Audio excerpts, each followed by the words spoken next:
let's touch on something that you're not going to hear a lot about until maybe 10, 15 years from now. Let's touch on one of the hidden dangers of the ecological movement, and that's the move to electric and hybrid cars.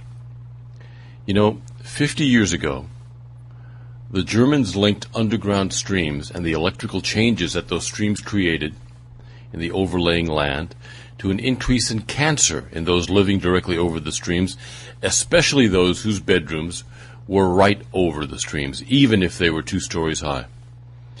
If such subtle fields can do harm to the human body, what can stronger fields do? We know that long-term exposure to strong electromagnetic fields can cause diseases and cancer. We know folks who live under or near power lines have increased incidences of cancer and leukemia.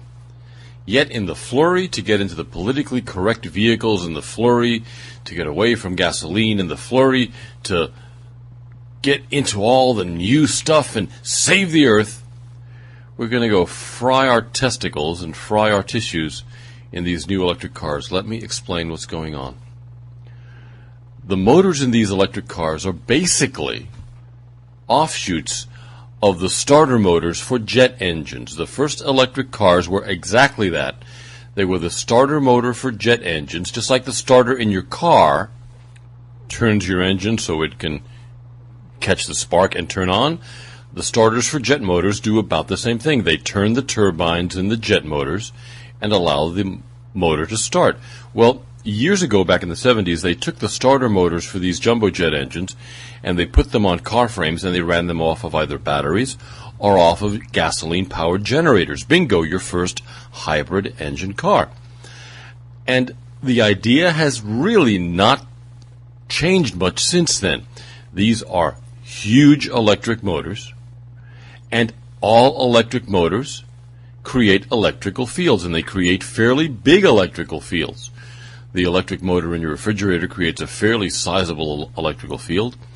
The electric motors that are all around us and all of the devices that we have create fairly good-sized electric fields. So imagine the electric field that a motor big enough to move a car would create.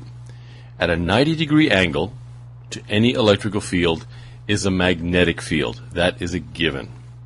The larger the motor, the larger the magnetic field.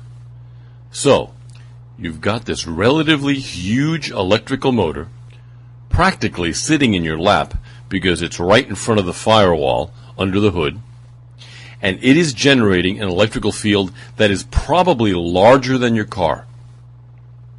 What is going to happen to you? What's going to happen to the things that are closest to that electrical field, like your legs, like your testicles, like your ovaries, like your reproductive organs? If exposure to mild electrical fields can cause cancerous changes, can cause leukemia, what can exposure to this really close-up electrical field cause? Can it cause infertility? Can it cause brain cancer and brainwave disruption, as we see happening with the cellular telephones? Can it cause internal organ cancer? The same way that we have seen an increase in brain tumors since the advent of cell phones, I'm predicting that we will see an increase in all types of cancer and infertility in folks who use electrical and hybrid cars.